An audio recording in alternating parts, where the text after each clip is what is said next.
historically as a company, like we always tend to want to bite off more than we can chew. Yeah. And I think that works really well for us.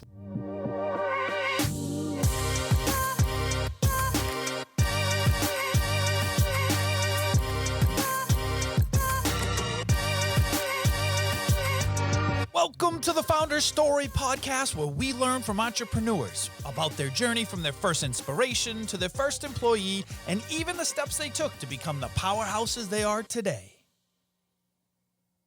Welcome back to another episode, everyone. I am your host, Rick Porter, and today I am joined by Ryan Canuel, the owner and founder of Petricore. Petricore is located here in Worcester, and I'm going to let you explain the company, but from what I understand, it's video game design, but it's gone far beyond that. You've actually done work for companies like Bose and Mitsubishi and stuff like that, so you're going to do it a lot more justice than I. Tell me a little bit about Petricore today, what it looks like today. Sure, and thanks for having me, Rick. Yeah.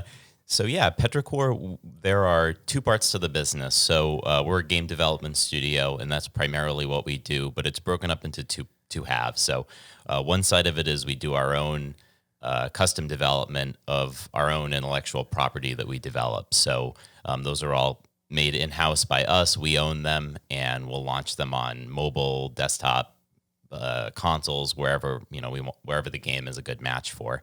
On the other side of that, we kind of leverage the expertise that we have in making our own stuff, and we'll develop projects for clients. So we work with like some of the customers that you mentioned. We did an augmented reality app for Bose, similar for Mitsubishi. We work with a lot of museums, educational institutions on like kiosks and educational games for them. And then we also do a lot of like augmented game development where there might be a larger studio that needs a programmer or two to hop in for 6 months, and we can kind of augment their team and round out their capabilities with the staff we have. Yeah, I think it's an interesting topic. I'm excited for this one. So, myself, owner of an IT company, we totally different on the technology side. We're supporting businesses, right? Help desk support, hardware and software, that kind of stuff. But there's a lot of people in this building that at one point said, I want to go to be a video game designer and stuff like that. So there's a lot of people in this building that are very interested to hear your founder's story. But we're not doing that. There's a lot of us obviously not doing that. And I think because it's difficult, right? Not only from a skill standpoint, but from forming that, not finding those jobs or starting those companies and stuff like that. And I think it's been no easy thing for you to do either. I think over 5 years, I read you raised over $2 million to get this business off the ground. So I think it's going to be fun and exciting to hear your founder story. I also understand you basically started while you were still in college. Yep. So let's dive into it. Tell me all about your founder story. Take us back to the very beginning. Sure. So I was a reluctant entrepreneur, I would say, in terms of it wasn't really something that I initially set out, this is what I want to do. I met my sophomore year of college. I met an individual named Monty Sharma, and he is a managing director at an organization called Mass Digi. They help promote games within Central Mass and sort of New England at large, and they run a bunch of programs for students to help them get into the industry. And so I met Monty and got to know him through a class that they were running, and they did a summer program that I was able to take part in. And that really kind of helped like kick me in the butt and realize like I got to get better at what I'm doing and figure out what I want to do. And he is an excellent mentor for hundreds of people. But for me, when I was talking to him, he was very like, what do you want to do? Where do you want to be? And I was very, I want to get into the industry to start and then work my way up. And I'd love to be like in management level at some point, go get a master's. Like I want to pursue a career where I kind of keep climbing the ladder. And his response was like, well, why do you want to do it slow? Like, why not just do it now? Like start your own business and you can be CEO right out the bat. And so he pushed you. He pushed me, yes. And so at first I was like, that's crazy. I don't even know the first steps of doing that. But the real push came when he had someone that he knew that he said they were looking for a team that they could kind of augment their projects with. And he said, well, why don't you put together a team that could potentially do this and you could start the company with them. So I called up a few friends that I knew, people who I'd worked with in school, and I just gave the same pitch to everyone, like, hey, would you be interested in doing this if we had projects, there was money involved, and we're going to give it a year and see how it goes. Best case, it works out. We've got a company and we can just do our own stuff. Worst case, it fails miserably, but we're all in our early 20s. And so it's not going to get a job, right? Yeah, yeah. And we go get a job and we say, oh, we started our own business and like we did all these impressive things on our own, and we'd probably get better jobs than we would have if we hadn't. So I saw it as a win-win, and that was the pitch I gave to everyone, and no one knew any better at the time to say no to me. So everyone was like, yeah, sure, I'm on board. And so... you know what I love about that story? I don't mean to interrupt, but I love that story because you started the story. My pitch is, and by the way, there's also some money in it, right? Because at the time you're doing a lot of projects and things like that for free, or it's all through school and you're getting together with people and you're just doing something you're passionate about. And all of a sudden you say, well, there's also going to be some money in it at least. Yeah. And that we have always been, that's been the core where there's always with money involved, and it was an expectation people were going to be full-time. There was going to be a full-time commitment, but people were going to be paid for that time. And so like right out of the bat, that was the goal, was to find paid work that would get us started. The project that kind of brought us all together, that was the one that I'd called everyone about, completely fell through and never happened, as it always does. But we kept pursuing it. We kept meeting. We came up with our lead designer, Oliver. He pitched the first game that we came up with, which was called Mind the Arrow. So we were working on that while we also were doing, I was looking for a new client project. My mentor advisor, Monty, was a big help in putting me in touch with the first person we ever worked with. And so that was kind of how we found our first paid client gig, that we built an app for a vascular surgeon. Oh, wow. And so it was a really great first project for us, and that was how we kind of got the money to get started. That's fantastic. Now, that must have been an outside of the box projects for you guys. Kind of unique, or was it fairly simple, your first project? It was fairly complex. Yeah, that's what I would imagine. Yeah, and so we were very, we were building a prototype, so we were able to kind of limit the scope in that way, where it wasn't going to be this like live project with tens of thousands of people using it. But it was big, and that's historically, as a company, like we always tend to want to bite off more than we can chew. And I think that works really well for us, where, we start the project and we're always like, okay, there's going to be like some new stuff that we're going to need to figure out, but it's allowed us to kind of continue to take a more and more and more complex project. And it more often than not works out pretty well in the end, where, we come out, we've learned a lot from the project, but also we've, accomplished a lot of things that initially we were hesitant about that we're able to execute on. Absolutely. Now, tell me, let's dive into the game a little bit as well, because from my understanding, the game was actually very successful, right? Recommended on app platforms and stuff like that as well. Tell me a little bit about the game. Yeah. So it ended up being a good success for us in some ways and a failure in others. But for what we needed out of it, we had a decent amount of players. So when we launched it, we put it up, and the way that it works is you can get a featuring from the stores, so they can put it on the front page. And you don't know, no matter what size company you are, you submit it to the void, and then the Apple gods decide whether or not they promote you. And so for us, we put it live, and we were waiting, and then at 3 p.m. it changes. So we went out to lunch, we came back, and it was live on the front page of the store. And I remember Angry Birds 2 came out that same day, and we were like right next to them on the store, which was pretty cool. Yeah, you can't ask for a better placement than that, and timing, right? And so for us, that was awesome. We got about 200,000 people who played it within that week that we were featured on the store. And then for us, financially, the app never ended up really making us a lot of money. And mobile games are incredibly hard to actually generate revenue. But for us, it was a proof of, hey, we can build something that's quality that a lot of people will play. And the big kind of metric of success for us when we launched that game was that within about 2 days after we launched it, there was a clone of the game that was made by like a Chinese developer. Yeah.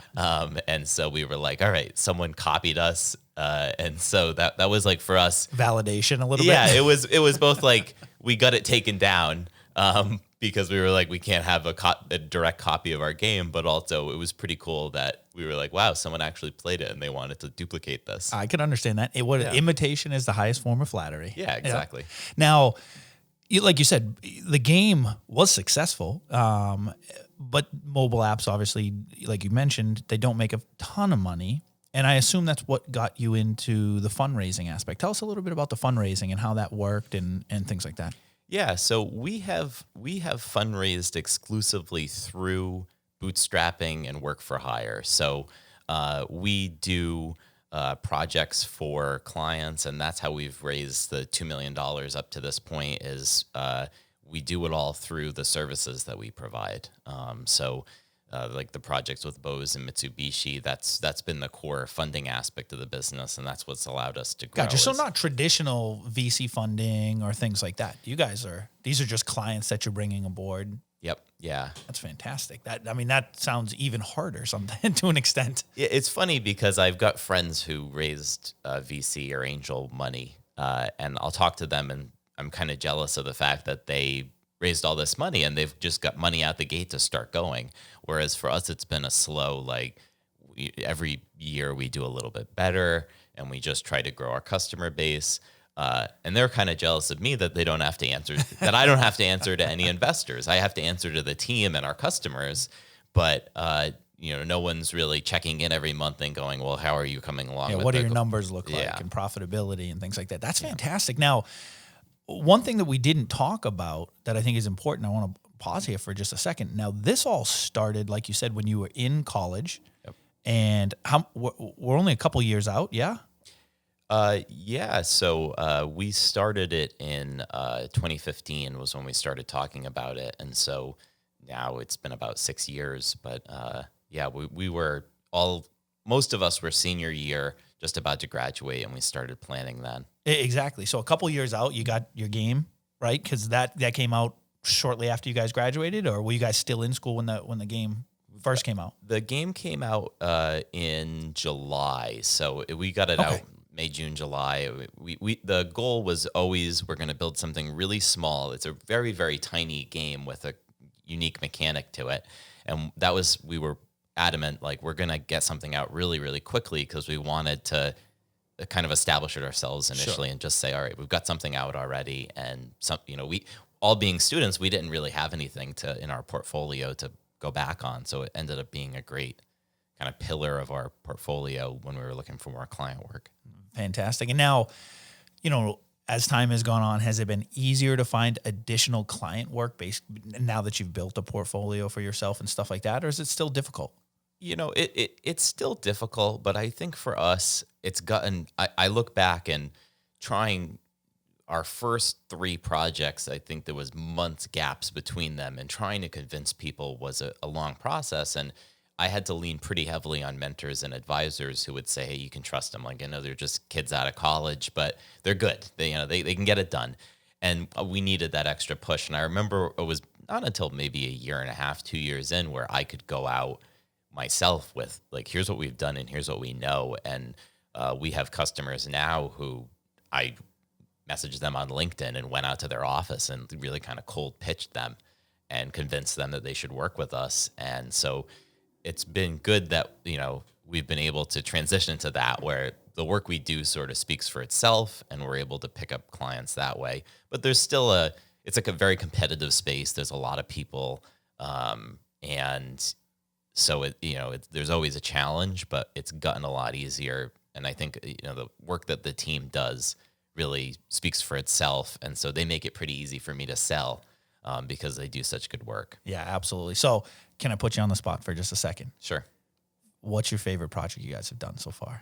Tell us a little bit about it. So my favorite project, I think, still probably has to be our first game, Mind the Arrow. I know I already mentioned that, but that for our own internal sake. And I think the coolest thing for that for me and what really makes me love being in the games industry is when we launched that game, it did well. We got a lot of players, and we launched it globally.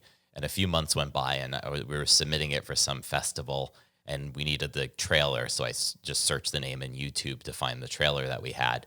And we hadn't done that. And so I was looking, and there's all these videos that other people had made of them playing it. And one of them was a father and son in Russia speaking Russian to each other, made this 10-minute long video where they were playing the game and talking about it and having fun together. And it was just such a cool moment because it was looking at that and going, here are people who are literally on the other side of the world playing this thing that we made and having fun, and they made a video about it to talk about it, and all these people in Russian like talking about the game that we made, and that we had sort of a beneficial impact of someone had some fun on the other side of the world, something we made, and that was just such a cool moment. And so that project is kind of near and dear to my heart. I can understand that. Yeah, it's a matter of pride at that point. Yeah, absolutely. So as the company grows and you continue to take on more client work, is the goal or the focus on client work, or is it still on games, or is it a little bit of both? I thought I read at one point, the client work was almost a way to fund your passion for the games and things like that. It's a good mix of both, and I found that for us, when they sync up together, that's been sort of the perfect mix for us, where kind of the client work that we're doing matches pretty well with the interest of our own internal games that we do. So we definitely, the client work continues to be an important part of what we do. And as we look at what types of client work we take on, we've been able to get better and better about finding things that sync up with where our skill sets lie and what we're really interested in. So there's definitely certain aspects of client work we did early on that we might not take anymore, just because we were trying to really kind of focus in on the types of work that we do. But in terms of like augmented reality as a company, we're really interested in new and upcoming technologies. And so a lot of our client work lately has been in that space, which has been a really good fit for us because that's like cutting edge stuff is what we're really interested in focusing on. Yeah, makes sense. How's the team developed over the years? Do you have a lot of the core people that you guys started with, or is it like most businesses kind of developed and you've saw some leave and brought in some new talent and stuff like that? Yeah, so for the most part, of the original founding team, 4 out of the 6 of us are still here. Wow, that's really good. Yeah. And so I think that, and a big part of it has been trying to focus on constant improvement of, where we were when we first started to where we are now. We've got a 401k, we've got health insurance, we've got a lot. I was very focused in putting real business support in place so that it was less enticing to go, well, startup life has been good, but I want to buy a house at some point. So, yeah. So we've been really focused on developing that part of the business, and we've got 2 additional folks on the team.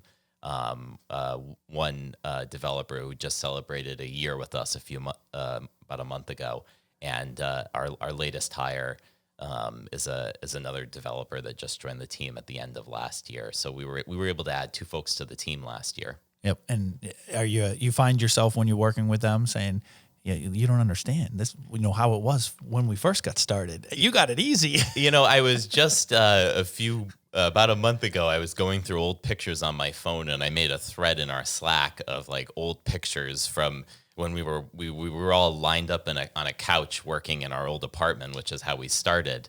And so they were like, wow, this is really cool to see. Because when they joined the team, like we were already in an office, we already had all this stuff established, and we weren't working on a couch together. Yeah. So it's sometimes I'll reminisce about some of the old struggles that I'll look fondly. I didn't look at fondly then, but now I do. Yeah, absolutely. I think most business owners do when they look back on, working the 16-hour days and like you said, not getting a lot of sleep and eating while you're working and that kind of thing. I think people do eventually look back at those moments fondly and say, it kind of made you the company that you are today.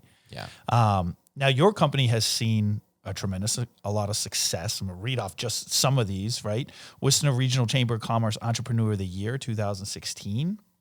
You won Worcester Business Journal's 40 Under 40 in 2018, I believe. 2017 Playcrafting Boston Rising Pixel Award. 2016 Becker College Alumni Association Award. You guys have had a tremendous amount of success in a fairly short period of time.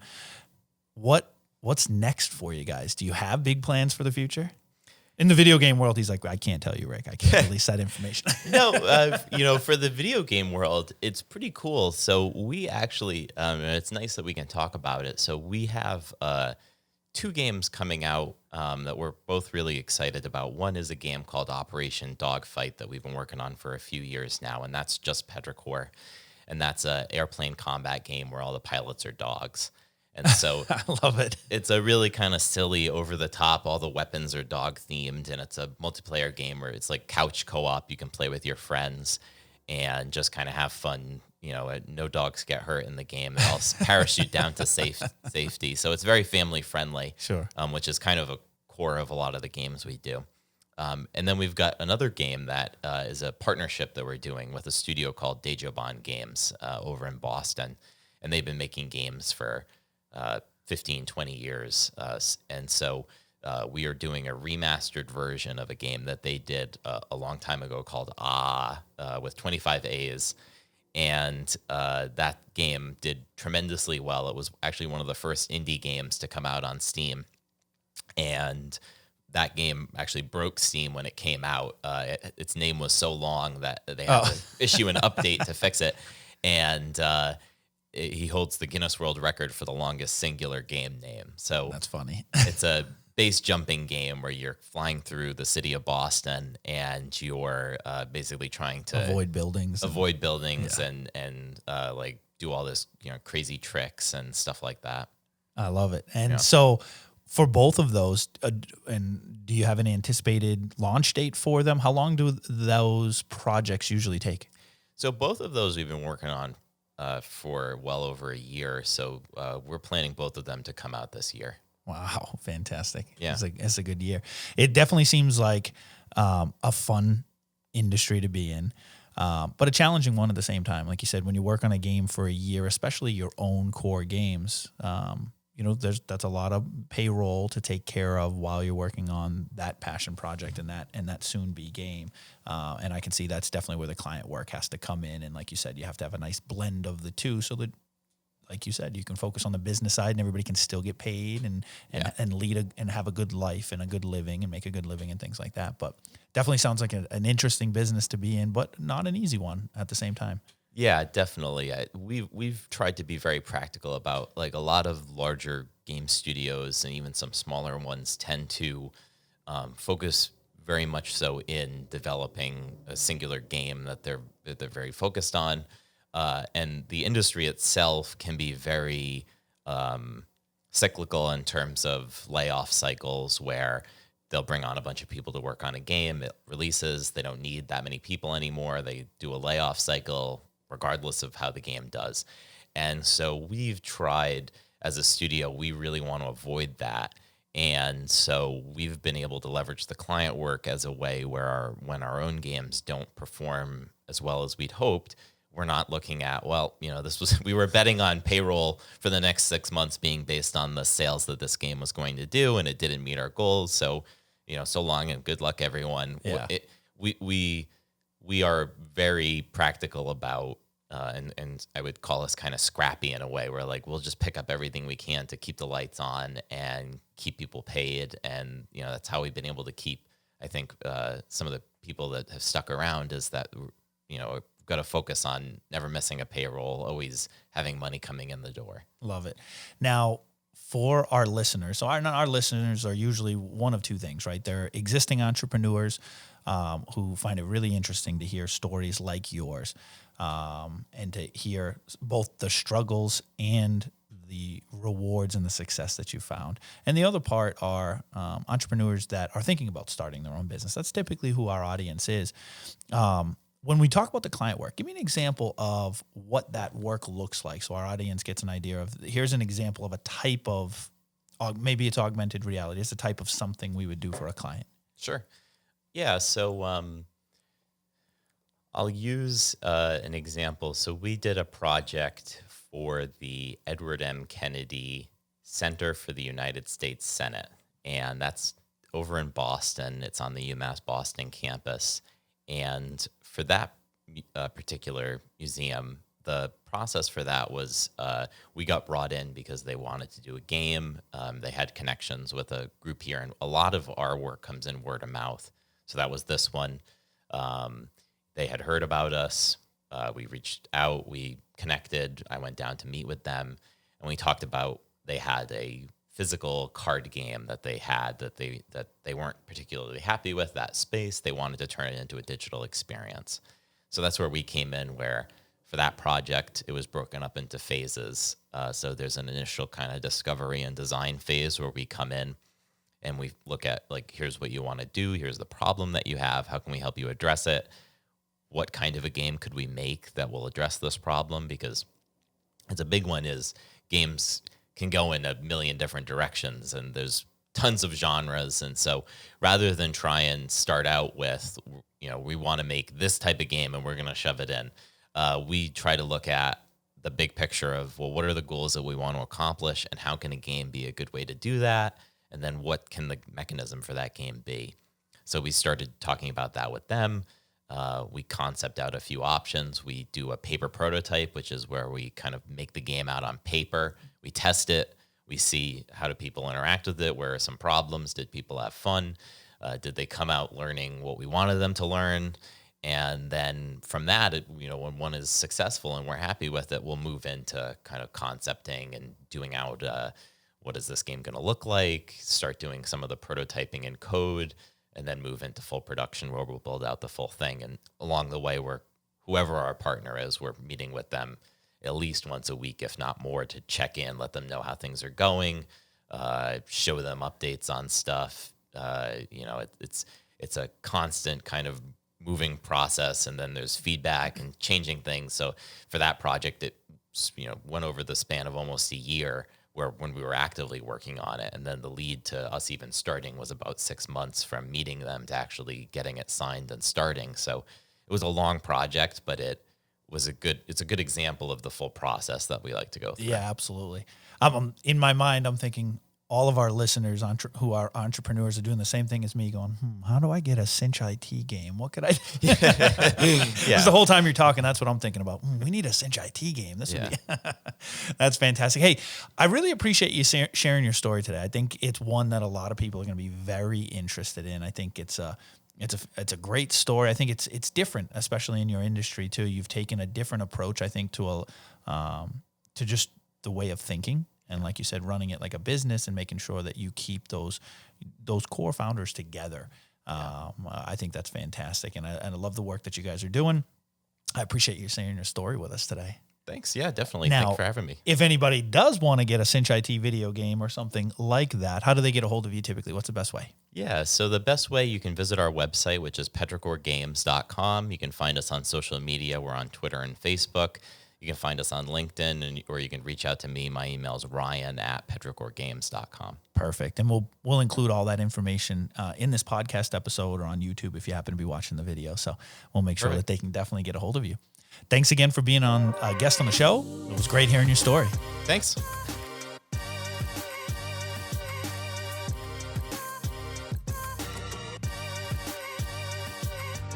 Thank you for listening to the Founder Story Podcast. Be sure to rate, review, and subscribe to the show. And don't forget to check out some of the other great stories.